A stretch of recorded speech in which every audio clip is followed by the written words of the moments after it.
Hello, everybody, and welcome to Church at Home with Rachel for Tuesday, the 6th of May. This morning, I'm speaking to you about thinking about new ways of being church, and so this is specifically about being the Christian church, but it's about neighboring and about how we present our faith and things like that. It's taken. I'm going to read to you from a book called "More Ready Than You Realize: Evangelism as Dance in the Postmodern Matrix." And this book, I mean, I read it the first time when I was just a couple years after I was first ordained. It was published the first time in 2002, so it's an ancient book in the world of theology by Brian McLaren. But the thing about theology is that some of it is timeless. And I think this is one of those things that I'm finding in my ministry, in my life, to be timeless. And Brian is talking about a shift in his idea of how it was to be priest. He says here, I suppose you could sum up this change in thinking like this. I decided to be a neighbor again, something I had become too religious for in the previous few years. If we take Jesus' teachings to heart, neighboring is a pretty essential spiritual practice. But too many of us Christians are invisible, absent neighbors, no neighbors at all, always running to church, to Bible study, to committee meetings, never having time to play golf or go for a walk or catch a cup of coffee with a neighbor or helped a mugged Samaritan lying beside the highway. Sadly, I don't think there will be a nationwide Christian radio broadcast called Focus on the Neighborhood anytime soon, but there should. One of my proudest moments as a pastor came when I got a call from a woman who introduced herself like this. You don't know me, I don't attend church. Then she continued, but if I ever do attend church, it will be your church. She had my attention. Why do you say that? I asked. It's because of the Jacksons, she said. Before they moved down the street from me, I lived in a housing development. Now I live in a neighborhood. They're like the soul of this community. They're always having parties and inviting everyone over. They're always there if someone needs to talk. I just wanted to know that if your church teaches people to be like the Jacksons, it must be a good church. Another couple in my church, Jay and Kim, comes to mind. To tell you the truth, their Sunday attendance is not all that great, but that is because they have become the chaplains of their neighborhood. A few years ago, a child in the neighborhood was tragically killed. Jay and Kim sprang into action. Within hours, meals were being arranged for the bereaved family. A neighborhood prayer meeting was called, and neighbors who probably had little experience or belief in prayer gathered because they wanted to do something, anything, to help their neighbors. The whole neighborhood got a taste of true spirituality that night. The neighborhood has never been the same. Just the other night, Jay called me, he's done this several times, to get some pastorly advice about helping some folks in his neighborhood. He's a dentist by profession and Kim is an architect, but in their neighborhood, they are the pastors. They are true evangelists. It is people like the Jacksons and Jay and Kim that make me love the benediction most of all each Sunday. At the benediction, I raise my hand and send everyone out to serve and love God and their neighbors. I send people out to do what the Jacksons and Jay and Kim have done so well, to hear the music, live the dance, and help others learn to dance too. If this were a service at my church and you were present, I would offer you this benediction to send you on your way. May the Spirit of Christ empower you to love and serve your neighbors. Welcome them into your lives and homes and schedules and hearts, so that through belonging they may discover the joys of believing and becoming. You are more ready for this than you realize. Go in God's grace and peace. It's written by Brian McLaren. I read this yesterday as I was sitting waiting someplace. I can't remember where. Waiting for. By the way, I'm recording this on Monday, Red Shirt Day, May 5th. And I read it on Sunday at the Battle of the Atlantic service. Well, we got there 2 hours early, so I was reading it then. And it really struck me as I sat there, not being the bishop or priest. Rob was doing his thing as the priest asked you to speak at the service. I was just there as his spouse, and I had some time. And I'm reading this, and I almost started to cry in public. There's nothing wrong with that, but that's not my style. But this idea that we think about church, and lots of conversations. If Canadian Anglican, the Anglican Journal predicted that the Canadian church would be dead by 2040, and I'm sorry, but I'm going to be a bishop till 2041. So no, not going to happen. I'm going to have a place to work in and serve people to serve with. So yeah, we're going to fight that particular prophecy. Um, but I think they're right in one way, in that the church, it's as it stands, may need to, well, it does need to adapt and change. We need to not look at ourselves as that group that meets on Sundays in big Gothic buildings that take incredible amounts of insurance money and heat, hydro, and things like that. We need to change. We need to be able to be good neighbors. And some of that means that the people in our pews, the people who do come on Sundays or Wednesdays or whenever we have worship, they need to go back out in the world and take the church with them. It's something that we say at the end of every service. I say, our liturgy has ended, but our service is just beginning. Let us go forth in peace to love and serve the world. We are to take what we get filled with in church and take it out into the world, not keep it hidden behind the closed doors of the church. Take it out into the world. And that looks different for every single person.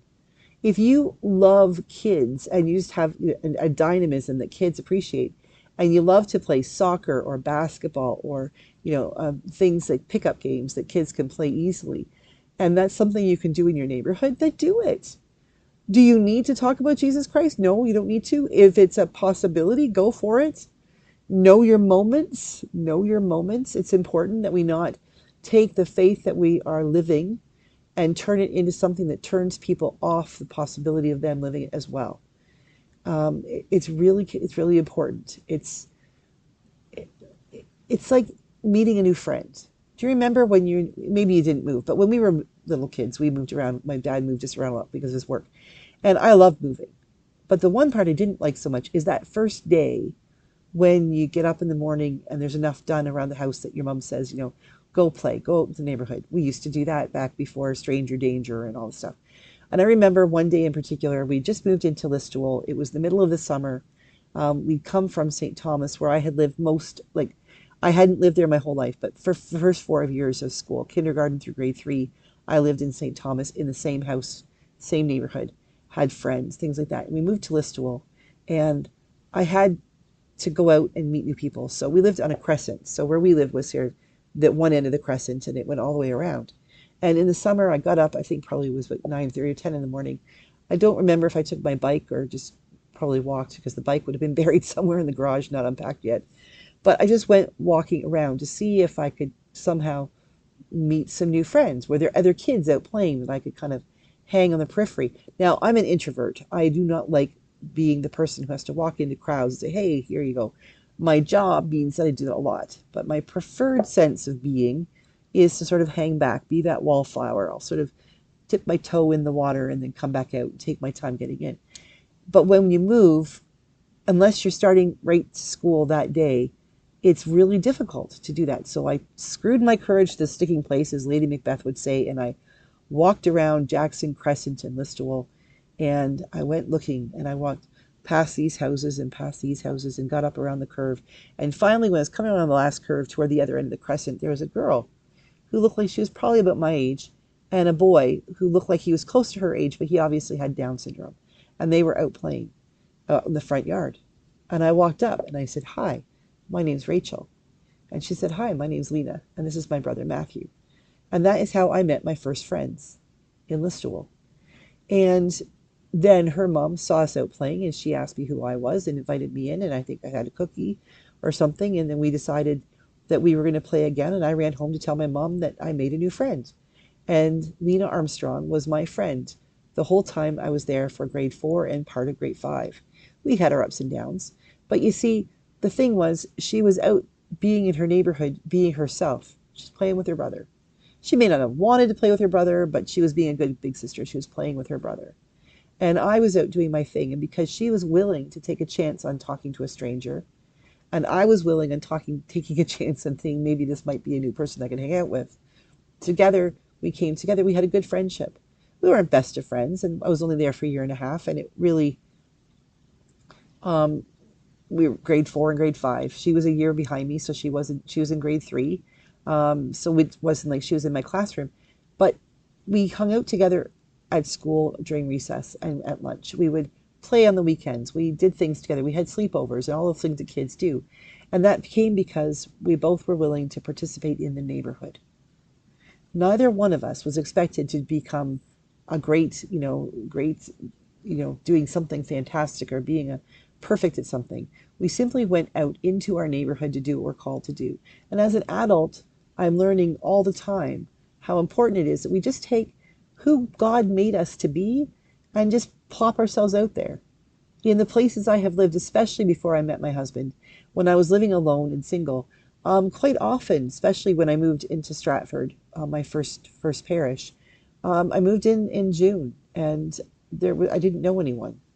And so I would sit on my front porch with my book and my cup of tea or a cold drink on the summer mornings, summer days, and quietly the people in my neighborhood got to know I was there. As I walked by, they would wave.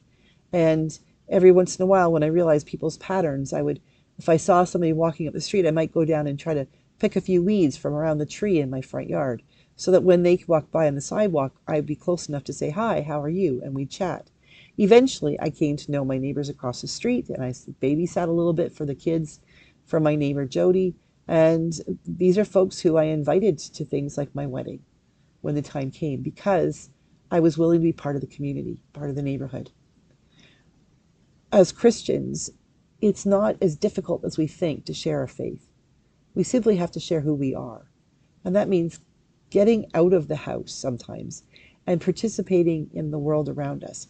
It doesn't mean we have to be like Jay and Kim where we organize everything, but it does mean we have to respond to things. That when the Jay and Kim of our neighborhood throws a barbecue or says something happened, can you help? That we participate.